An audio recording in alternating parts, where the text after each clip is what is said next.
Boa noite a todos. Ora então, novamente, mais uma sexta-feira técnica. Desta feita, vamos dar a continuação àquilo que estávamos a falar acerca dos satélites. Hoje convidei o José Ribeiro, CT7BAS, para me complementar e para me ajudar também aqui nesta apresentação. O tema principal de hoje seria falarmos sobre satélites, mas o tema seria sempre as antenas. E porquê que é as antenas? Porque nós podemos ter um software espetacular, um rádio espetacular, mas a parte mais interessante disto tudo é que precisamos de ter as antenas para comunicar com estas coisas que andam a voar por cima de nós. Que existem vários tipos, os tipos, configurações e dicas para a otimização de nós conseguirmos falar com os satélites. Esta primeira parte vai ser mais para estações fixas, aquilo que nós pretendemos mostrar que se pode montar numa estação fixa, e o José Ribeiro depois irá fazer uma apresentação sobre a aeroantena, como é conhecida. Ora então, tipos, configurações e dicas para a otimização. E porquê? Porque a escolha da antena certa pode significar a diferença entre estabelecer uma comunicação clara e lutar para receber um sinal. Ou seja, nós se não tivermos aquela antena correta, bem podemos estar a tentar falar.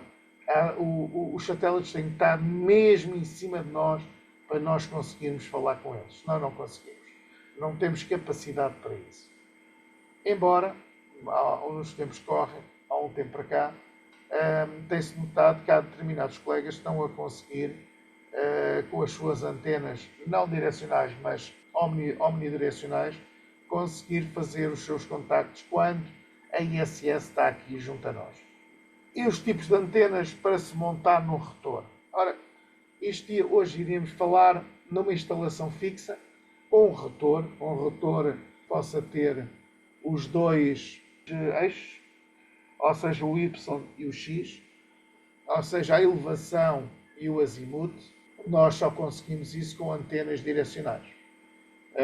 Porquê? Porque a deslocação e o software permite que com esses interfaces e esses rotores conseguimos acompanhar os satélites, ou seja, a levantar e baixar. E isso já conseguimos fazer ao limite do nosso horizonte. E ao limite do horizonte temos que ter antenas direcionais, as IAGIs. Vamos falar de direcionais simples e depois, noutro tipo de direcionais, as cruzadas, que até temos o exemplo daquilo que a associação adquiriu. Foi uma compra a um colega da ARR e quando comprámos o rotor, comprámos também as antenas. E iremos falar muito suavemente das antenas de polarização circular, que são muito usadas em 1.2 em TVA. E vamos falar de algumas antenas omnidirecionais. Porque também existem satélites que estão em órbita baixa, são os LEO, Low Earth Orbital, que há alguns que funcionam com o NOAA, que são os NOAA de meteorologia, que permite algumas antenas essas omnidirecionais, e eu vou apresentar uma muito mais conhecida de todos, que é uma coisa muito simples de fazer em casa. Se pode fazer experiências para a passagem destes satélites. As antenas direcionais, acho que nem precisamos de fazer aqui apresentações. Desde sempre, a RLX tem feito um trabalho apoiando aí umas escolas e temos criado e temos conseguido fazer alguns contactos com antenas direcionais, algumas feitas por nós, e o que é interessante é que nós começamos a ter a noção das necessidades daquilo que vamos precisar futuramente. Ou seja, uma antena direcional como esta é uma antena direcional para 9 dB, à volta de 9 dB, 10 dB de ganho. E isso são antenas que para os satélites, para determinados satélites, são muito boas para se fazer esse cálculo. E isto pode ser feito por nós. Existe softwares, e nós utilizamos um software do colega Vitor Kilo 5 Delta Juliet, se eu não estou enganado. É um software muito interessante, é aquilo que nós temos estado a dar às escolas, e o que nós vemos é que isto é uma antena que pode ser usada horizontalmente ou verticalmente. E é essa também a particularidade que nós temos da instalação. Posso-vos dizer, agora a Type Voice, o nosso falecido diretor chamado Manuel Bravo fez uma vez um gingarelho, como se costuma dizer, para permitir o quê? Para permitir rodar a antena no seu eixo. Ou seja, ele tinha um sistema que, com uma roda dentada e um motor, fazia o quê? Fazia com que as antenas estivessem numa posição horizontal, e quando ele queria pô-las vertical, o motor era acionado e funcionava verticalmente. Mas isto são outros tempos, outras vontades. Era quando a malta fazia antenas porque não havia antenas à venda e as antenas eram caras. As antenas direcionais, temos as simples e as cruzadas. As simples é o que a maior parte do pessoal utiliza simples. Porquê? Porque embora faça satélites, também permite fazer contactos a longa distância. Embora entrou em desuso um pouco os concursos de U e VHF. Para quem quiser pôr a mão na massa e construir umas antenas, também é interessante. O Vitor Kilo 5 Delta Juliet é um colega australiano e que tem um software muito engraçado que nos permite construir as antenas com aquilo que nós quisermos. Ora, isto é a página do colega. Ele tem projetos muito interessantes também. E depois tem o software. O software é muito, muito, muito interessante mesmo. Nós conseguimos calcular com qualquer tipo de boom. Ou seja, nós podemos escolher o boom que... Olha, o Eduardo como está na sala, peço desculpa. Nós conseguimos escolher o boom que nós queremos, o diâmetro do boom, a medida da secção do boom. Permite-nos, dá-nos o alerta para fazermos antenas de alta frequência, ou seja, o SHF, ou mesmo as de UHF de 1.2, avisa-nos qual é o limite de espessura que podemos fazer os radiadores ou os elementos. Eu sou um fã incondicional deste software. É um software, como eu costumo dizer para determinadas coisas, é radioamador friendly. E isso é interessante. E isso é interessante porque, parecendo que não, consegue-se, com o material que se encontra nos Leroys da vida, nas lojas de alumínios, mas no Leroy neste momento consegue-se arranjar alumínio perfeito para se fazer estas antenas, e acho que nós temos feito algumas antenas com este software, e posso-vos dizer que a coisa corre mesmo muito bem. Eu posso dizer-te que fiz duas antenas iguaizinhas de 1.2 com 32 elementos. Exatamente. Funcionam impecavelmente isoladas por si próprias. A única coisa que eu não consegui foi fazer o enfasamento das duas. Ainda bem que dizes isso, que já te vou explicar. Por acaso, um dos links que vão ficar aí é uma página de uns colegas sobre antenas cruzadas. Eles falam no enfasamento das antenas. E vamos falar sobre antenas cruzadas. As antenas cruzadas, eu não consegui arranjar nenhum projeto de software para calculá-las, mas tenho aqui os manuais das nossas duas antenas e uma delas é muito fácil de mostrar como é que elas estão, como é que elas são feitas. Estas antenas que nós utilizamos são muito curiosas, que eu depois vou-vos explicar à frente como é que, porque é que eu digo que elas são curiosas. Ora, isto é só um pequeno exemplo de uma Yagi que eu estava a falar há bocado. Como vocês veem, esta é o boom em madeira. Esta, eu penso que isto é uma das antenas do colega alemão, com um folder dipole. Este software do John, do Victor Kilo 5 Delta Juliet, permite construirmos esse folder dipole. Ou seja, ele tem as medidas certas para se fazer o folder dipole. Isto é uma antena dual band de VUHF, mas esta antena é com a afinação tem uma afinação no radiador.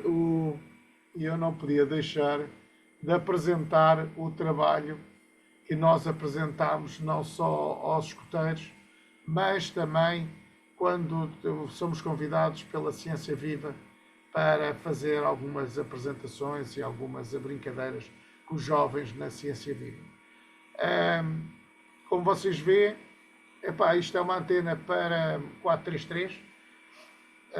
Nós utilizamos o 433 porque fica ali na zona dos LPDs, dos Low Power Devices, e permite com os jovens nós fazermos alguma coisa interessante em relação a estas antenas. Esta, por acaso, foi uma das primeiras que nós fizemos para o acampamento em Marte, não, na Lua, em 2019. Depois, em 2022, se eu não estou enganado, fizemos então o acampamento em Marte em 6 locais e fizemos um trabalho de equipa para dividir as antenas para 6 antenas, 6 antenas que fizemos para cada grupo. Por isso vocês já estão a ver o trabalho também. Não é só meu, é daquela equipa que teve sempre presente aqui a trabalhar aqui na arrecadação. Em relação às antenas direcionais. As antenas direcionais, o documento que eu apanhei aí, é a utilização da polarização circular. De um lado só dá uma perda de cerca de menos 3 dB. A fim de alcançar todas as vantagens da polarização circular é necessário todas as exceções para usá-lo. Depois existe uma tabela em que temos uma relação entre o horizontal e o vertical e depois a circulação pela mão direita e a circulação pela mão esquerda, ou seja, o clockwise e o counterclockwise, que é isto que também é interessante saber. Posso-vos dizer, agora passamos já aqui a uma pequena informação. Nós temos uma antena destas, por acaso o modelo é de 34 elementos. Nós temos uma KPLM com 40 elementos, ou seja, isto é uma big gun. O que é engraçado no meio disto tudo é que tem um balão e tem um relé, e a própria antena tem que ter um relé que é acionado exteriormente, que vai fazer com que nós estejamos a trabalhar com polarização vertical ou polarização horizontal. Ou seja, esse relé, isto é uma outra instalação que tem que se fazer para ligar a esse relé que existe algures por aqui. Eu penso que é este aqui. Este é o balão, exatamente. Este é o balão. E existe um relé que vai fazer o quê? Vai fazer o escolher para a esquerda ou para a direita, ou seja, a polarização se é vertical, a polarização se é horizontal. Como vocês devem calcular, e este para cá está aqui a mostrar, estas antenas de polarização, isto é muito bom. epá, isto é impecável, é muito bom. Só que tem alguns problemas. Posso-vos dizer que nós já instalámos as duas antenas, trabalhámos só com uma parte da antena. Epá, só que aquilo não dava nada. Montámos aquilo e aquilo não dava nada, só dava estacionárias. Epá, e não pode ser, o que é que se está aqui a passar? Pronto, nós lá fizemos uma coisa que se chama trabalhar à rádio amadora. Epá, eu tenho uma antena, toca tirar a antena. Epá, para que é que serve isto? Eu vou-vos mostrar. Para que é que serve isto? O manual da antena. Para que é que um gajo quer ler o manual? Epá, não interessa. Pá, o manual não precisamos, isto é mais uma antena. Ok, meus amigos. Ora, tem estacionários, não tem estacionários, monta a antena, desmonta a antena. Aonde? Na Serra da Carvalho. É uma coisa fácil.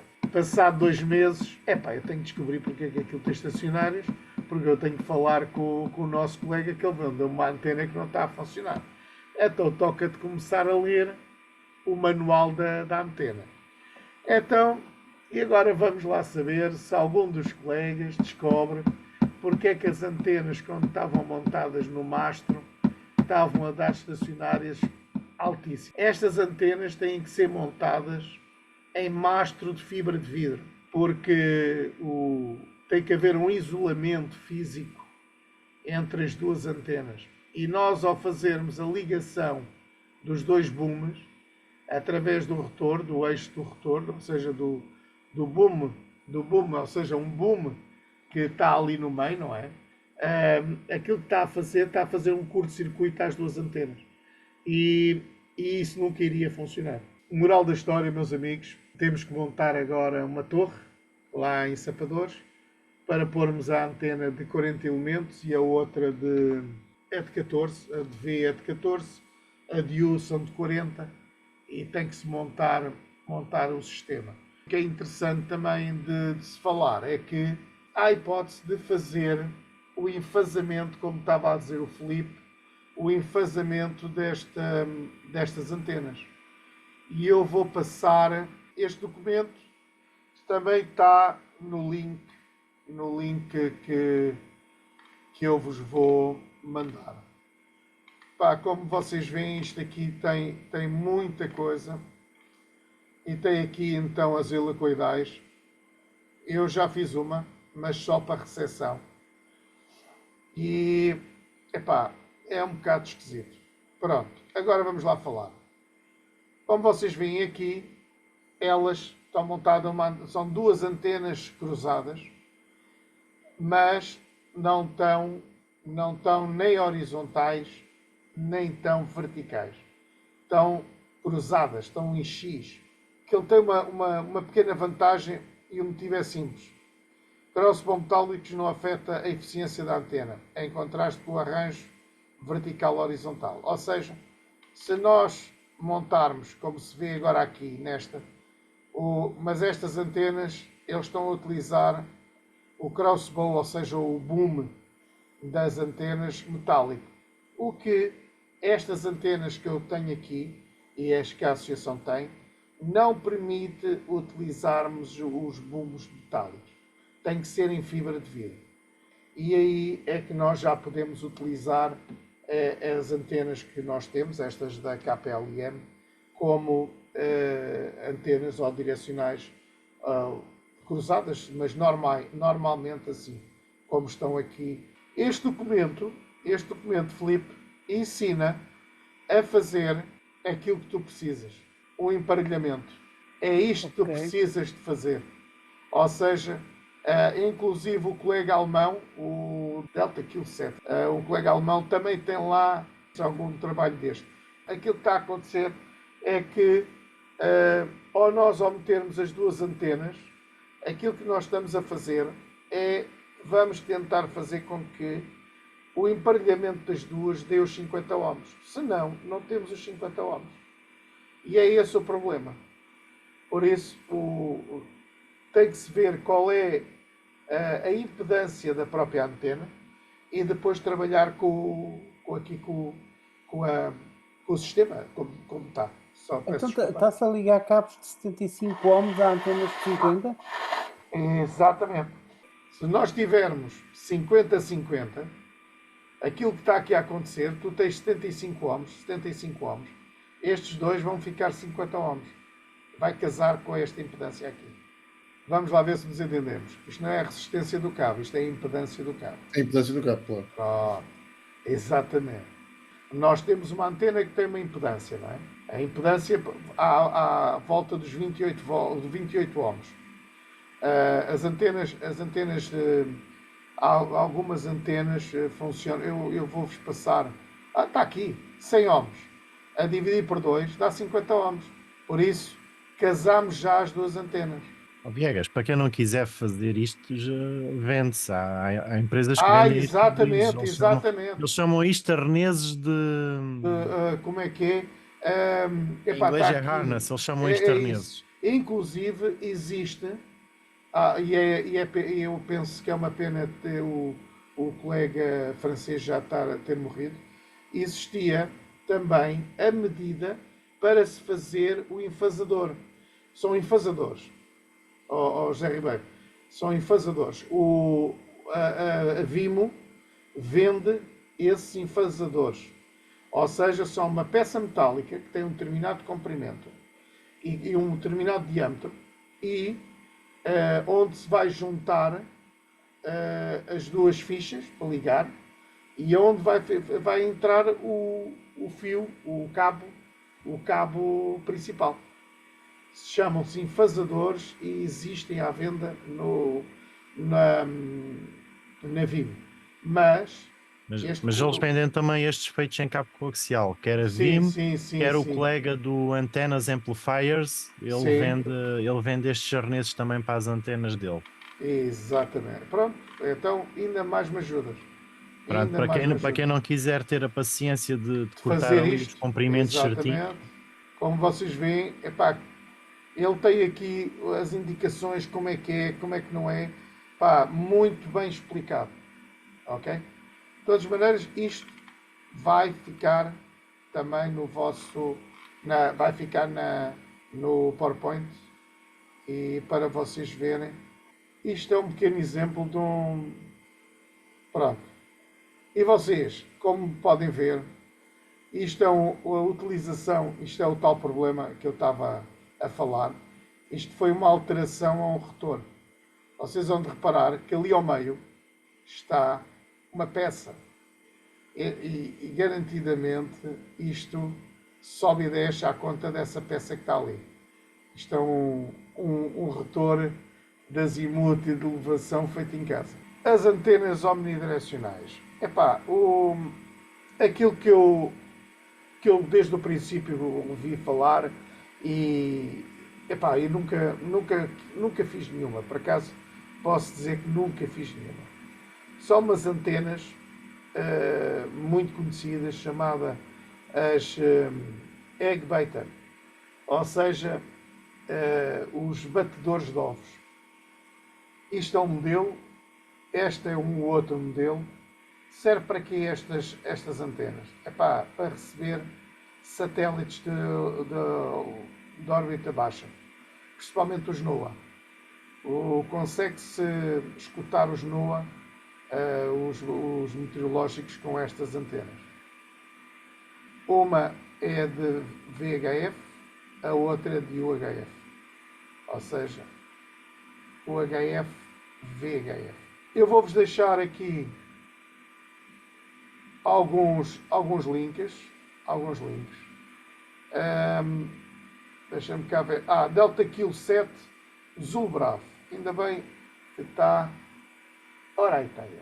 Pronto.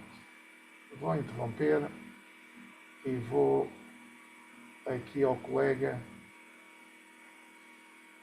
Delta Kill 7 Zulbraf.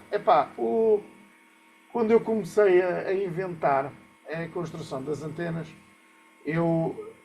aquilo que encontrei, isto estava no site da RVM, este colega tem umas antenas interessantes. Ou seja, todas aquelas antenas calculadas pelo colega John, o australiano, praticamente tem tudo a ver com estas antenas. Ora, deixa-me cá ver se eu consigo 430 Yakis. Ora cá está. Se vocês repararem, Filipe, estás ainda por aí, não estás? Estou. Pronto, há de reparar que ele tem aqui os 28 ohms, correto? Isto são antenas que têm uma impedância de 28 ohms. E ele depois faz também o estudo aos balões, que é a parte mais engraçada no meio disto tudo. Os balões para as impedâncias. Este site também permite que nós tenhamos uma ideia. Staking e splits. Eu penso, eu não posso estar errado, mas é isto.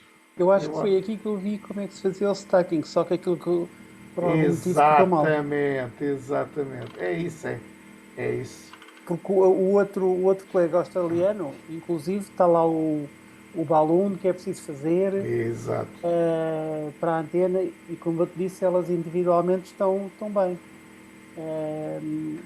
Agora, como isto são frequências muito relativamente altas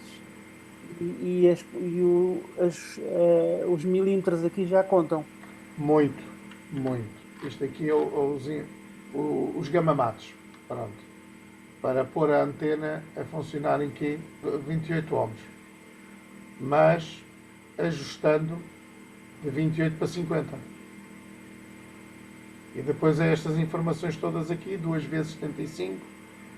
Eu vou-vos dizer que eu nunca me ajeitei muito com isto, muito sinceramente, falando, porque gosto de construir, gosto ainda ontem estava lá embaixo e estava na arrecadação e tenho lá a antena de 1.2 que falta montar os radiantes do Itriband. O 6 e 10 metros, dipolo. Ora, cá está a famosa antena. Isto é uma delas. E depois a de 5 e de 8. Nós conseguimos, com o material que está à venda, Filipe, o Batista também vende material para as peças, os isoladores, que é interessante, porque nós, quando começámos a fazer estas antenas, nós mandámos vir de Espanha. Olha, eu fui a uma empresa aqui na margem sul que é e mandaste fazer, não? Sim. Óleo fluxo. E eles têm estas coisinhas todas que eu comprei lá para várias medidas de tubos. E depois há LA Alumínios. Sim. O único problema da LA Alumínios é comprar as varas de 6 metros. São varas de 6 metros. Exatamente. Prontos. Isto aí é que está. Nós, quando começámos a fazer esta antena de VU, nós aquilo que fizemos foi comprámos o 6 metros, uma vara, aquilo tem 2 metros, o boom, ela tem, vamos lá ver, ela tem 1,35 m. Ela faz 1,35 m de comprido. Nós compramos 2 metros para cada um. Ainda ficámos com margem de lucro. Com margem de lucro para inventar. Temos uma a funcionar. Aqui o Gama Matos é feito com tubo coaxial. Tubo coaxial, exatamente. A DRG50. O coaxial entra dentro do braço do Gama para... Não. Bobinas de 4 voltas. Mas essa é uma excelente solução. Estás a ver o Gama Matos funciona da forma normal. Portanto, o elemento é curto-circuitado com a haste do Gama. Exato. E depois, o que vai ligar, e isso está ligado à massa. Depois, o que vai ligar ao elemento central, que vai para o rádio, é soldado um troço de RG, por exemplo, 213, tiras a malha e tiras o elemento, o isolador comum, fica só com o elemento central e com o isolamento dele, e esse troço entra dentro do braço do Gama e em função daquilo que ele vai entrar, aquilo funciona como um condensador, faz a adaptação de frequência. Pronto, mas Da isso, impedância. mas isso é as antenas Funciona muito bem. Pronto, mas isso é as antenas que têm essa situação. Estas não faz isto, utiliza este sistema. Sim, mas Estão a ver, não estão? tu podes usar qualquer sistema. Embora ele diga aqui RG 188, mas já experimentámos com o RG 58 e funciona. Eu vou dizer qual é que é a diferença entre esta antena que tu estás aqui a mostrar e a outra, é que o irradiante, nesta antena, é cortado ao meio. Sim. E leva um isolador. Porque um lado o irradiante tem o excitado e do outro lado tem a malha. Sim. A outra solução, o elemento irradiante é todo inteiro. Então, mecanicamente, a antena fica até muito mais robusta. Eu sei. E acerta a impedância perfeitamente. Ou seja, ele fica a zero de estacionário. Consegue-se fazer a zero de estacionário. Eu sei o que estás a dizer. Mas, temos estado a trabalhar de outra maneira. E é isso que temos feito. José Ribeiro, se quiseres. Eu vou fugir um bocadinho ao tema de ser só antena e vou falar daquilo que foi a minha experiência de utilizar o repetidor de crossband que está na Estação Espacial Internacional. Pronto. Um disclaimerzinho, que é para a malta não achar que eu percebo disto a montes.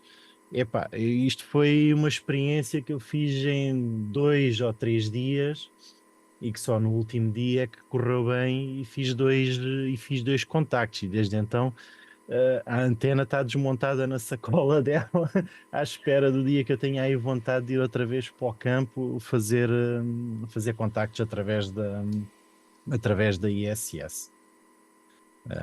Pronto. Ora, isto vai passar ou não? Então, a ISS tem vários equipamentos de rádio amador a bordo e este aqui que interessa é o repetidor de FM crossband, que tem o uplink na banda dos 2 metros e o downlink na banda dos 70 centímetros. E acho que este equipamento em questão está ativo desde 2020. Portanto, a ISS está numa órbita LEO, que é a Low Earth Orbit, a uma altitude média relativamente à superfície da Terra de 400 km, tem um período orbital de aproximadamente 90 minutos e a janela temporal que nós temos para operar através deste repetidor é de cerca de 10 minutos, às vezes menos. E isto é uma cobertura, um diâmetro de cobertura da superfície terrestre de aproximadamente 4.400 km, mas isto está sujeito depois a obstruções que podem reduzir este diâmetro de cobertura. Temos depois aqui, para nos complicar um pouco a vida, o efeito Doppler devido à variação da velocidade da Estação Espacial Internacional relativamente à nossa posição que é fixa e temos de ter atenção a isto para corrigir, fazer as devidas correções no rádio. Pronto. Como deve ser uma boa regra de operação nos satélites de amador, nós devemos fazer a operação deste repetidor em modo full duplex, que é para podermos monitorizar a nossa própria transmissão e termos a certeza que estamos a chegar bem aos outros colegas. Podemos fazê-lo em half duplex, mas deixamos de ter esta capacidade de monitorizar o nosso sinal. Portanto, e aqui os requisitos mínimos para esta operação são uma antena VUHF direcional, um rádio VUHF full duplex e temos que conhecer a trajetória da Estação Espacial Internacional. A antena que eu tenho é esta, que é fabricada pela Arrow, que eu creio que é americano, não é canadiano, mas creio que é americano. Eu tenho este modelo que é Arrow 2, portanto 2 metros e 70 centímetros. Fica aqui o link, depois posso deixar o PDF da apresentação, a própria apresentação aqui no chat da reunião. Temos aqui o link para o fabricante. Eu comprei isto através da Passion Rádio, a loja aqui na Europa. que eu penso que seja no continente europeu a única loja que vende estas antenas. Pode haver outra, mas eu na altura só encontrei esta. Isto há dois modelos. O modelo que eu comprei não tem o duplexer, portanto, isto tem um conector para a Yagi de 70 centímetros e outro conector para a Yagi dos 2 metros. Isto porquê? Porque eu queria usar isto com o 9700, que tem entradas separadas, portanto, não fazia sentido comprar o duplexer. O duplexer, principalmente para utilizar com rádios portáteis, e tem uma limitação, potência máxima de 10 watts, enquanto que a antena em si, sem o duplex, podemos ir até aos 100 ou 150 watts, mas isto depois transmitir com ela na mão já não é aconselhável com estes níveis de potência e também não é necessário para chegar a ISS, não é necessário esta potência. E depois apresento-vos aqui uma alternativa, que o Viegas já falou nelas, que são as chamadas as egg beaters, mas isto para estações fixas, porque numa ativação portátil estar a montar 2 antenas destas também se faz.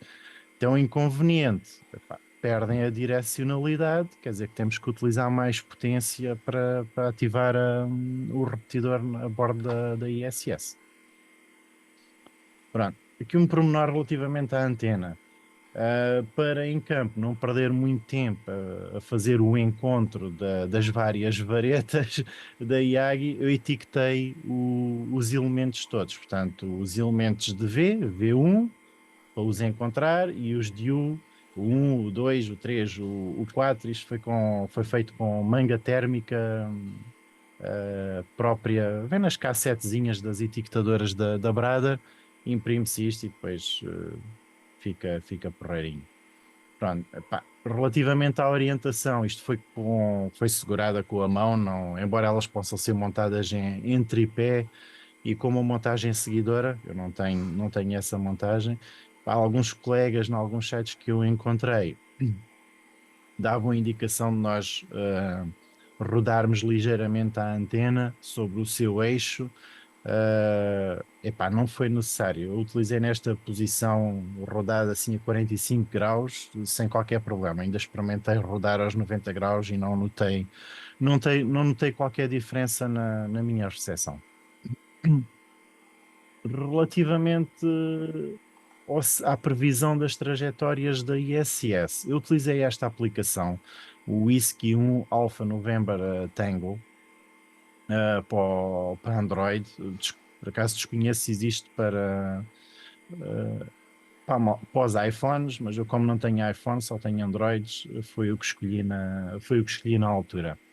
Portanto, ela necessita de receber a informação de GPS do nosso telemóvel, dá-nos as várias trajetórias ao longo dos dias e nós vemos aqui, ele dá depois a informação início portanto, o que eles chamam Acquisition of Signal, ou seja, quando a ISS passa a estar visível relativamente à nossa posição e quando é que ela desaparece na linha de horizonte. Eu, por acaso, quando a minha tentativa com sucesso, apanhei uma trajetória destas, portanto, com ela a passar mesmo por cima de mim. A primeira tentativa foi com uma destas trajetórias, que não é nada boa, sempre junto à linha do horizonte. Escusado será dizer que não escutei nenhum colega, nem conseguia ativar o repetidor a bordo da ISS. Outro dos ecrãs desta aplicação, ela mostra o raio ou o diâmetro de cobertura do repetidor sobre a superfície terrestre. Temos aqui uma outra alternativa, estive a brincar com ela esta semana, mas não testei ainda, e que permite configurar os alertas automáticos, ou seja, temos a aplicação sempre a correr e ele alerta-nos no telemóvel quando tiver numa órbita que nós possamos utilizar na nossa posição. O rádio é o que eu já tinha, utilizei este, o 9700. Fiz aqui uma engenhoca com uma correia de máquina fotográfica para pô-la para pô-la ao ombro e ao nível da cintura. embora isto seja um exagero de rádio e um pouco pesado para fazer, epá, mas também estava junto ao carro e por 10 minutos de operação ninguém morre. Não tenho este equipamento, mas foi até numa conversa com o Viegas. Há uns colegas americanos que produzem este Self-Contained Antenna Tracker. O que é que isto permite fazer? Conhecendo a nossa posição e ligando-se à porta C e V do rádio, ele vai automaticamente corrigindo a frequência para compensar o efeito Doppler. Portanto, deixa de ser necessário nós manualmente, ao longo da trajetória do satélite, ir alterando as frequências. Permite também, para quem tiver rotores, controlar o rotor da antena para constantemente ele estar sempre a apontar a antena em direção à ISS, seja ISS ou outros satélites. Portanto, ele tem uma série de satélites na base de dados, nós escolhemos o satélite que queremos operar, ele sabe a nossa posição e faz estas duas funções automaticamente por nós. Em alternativa, também podemos utilizar portáteis, e há muitos colegas a utilizar portáteis. Ou utilizamos um portátil full duplex, há os Kenwoods, os D72, mas aquilo já não está em produção e comprar um é quase impossível, utilizado. Não testei, mas pelos vistos existe um rádio chinês, o V9D, ou então podemos utilizar dois, eu aqui pus a imagem de dois Baofengs, mas qualquer outros dois rádios portáteis, um para receber o sinal e outro para transmitir. Aqui, antes de operar, convém termos aqui algumas condições reunidas. Conhecer a nossa posição, principalmente o Grid Locator, o Maidenhead Grid Locator, porque é um exchange que faz depois durante o QSO. Uns auscultadores, principalmente no exterior, para nos isolar do ruído ambiente, um bloco de notas, ou então o rádio que faz recepção, ou no canal de recepção, nós podermos gravar os QSOs. Assim deixamos de ter que nos preocupar com o registro dos indicativos e das trocas de Maidenhead Grid Locators, e depois mais tarde revemos a gravação e tiramos as nossas notas. Pronto. Relativamente às frequências e à programação das frequências no rádio, isto é informação que se encontra facilmente em sites de alguns colegas. Eu deixo-vos aqui o link deste colega. Foi de lá que eu tirei esta tabela. Acrescentei só aqui depois a ordem das frequências. E ele tem já aqui as frequências todas que devemos programar para fazer a compensação do Doppler. Portanto, na frequência de transmissão, nos 145 MHz, utilizamos passos de 1 kHz, e na recepção, nos 70 centímetros, utilizamos, portanto, 3 vezes, portanto, passos de 3 kHz, e temos aqui um total de 7 memórias para programar no rádio. Neste caso particular deste arranjo de memórias, quando o satélite ou a ISS estiver a apresentar no horizonte para nós começamos aqui na 3, e depois até ele desaparecer vamos caminhar até ao menos 3. Se utilizarmos dois rádios distintos, isto aqui ainda não testei, há de ser um teste a fazer no futuro, mantemos fixa a frequência de transmissão, e a única coisa que variamos é a frequência de recepção. Peço desculpa. E passamos a ter esta tabela. Portanto, frequência de TX, transmissão fixa, e mexemos só no rádio de recepção, vamos variando. Aqui, e porque eu penso que seja difícil arranjar rádios portáteis com steps de sintonia de 1 kHz, e a maior parte só permite 5 kHz, esta tabela já considera, portanto, passos de 5 kHz na frequência. E pronto, e não tenho muito mais. Sei que foi um bocadinho acelerado. Isto basicamente foi o setup que eu utilizei para para contactar. Eu fiz 2 ou 3 contactos e depois mais alguns que já não foi possível confirmar naquele dia. No primeiro dia, como vos disse que tentei, foi à noite e foi aqui no apartamento, não consegui. Ainda pensei que o problema era do meu lado, depois andava à procura da frequência de recepção. Às tantas, epá, ok, encontrei o sinal, está uns quantos kilohertz aqui para a esquerda. A mentira, era o terceiro harmónico da frequência de transmissão que eu estava a apanhar na própria antena. E só depois quando fui para o exterior, para o campo, aí sim, por acaso foi sucesso à primeira vez sem quaisquer problemas. Pronto. E basicamente é isto que tenho para partilhar convosco. Satélite mais fácil do que isto, só que é ao 100, porque é alinhar a antena a primeira vez e deixar o prato ali o resto dos anos e ligar o rádio para transmitir. Não, epá, obrigado ao José Ribeiro. Não é essa mesma a ideia, é Desculpem lá tentarmos. ter sido assim um bocadinho acelerado, mas Não, epá, mas a ideia mesmo é essa, é dar a ideia do como é que se faz e a dificuldade que é. Porque é esse o problema maior no meio disto tudo, não é?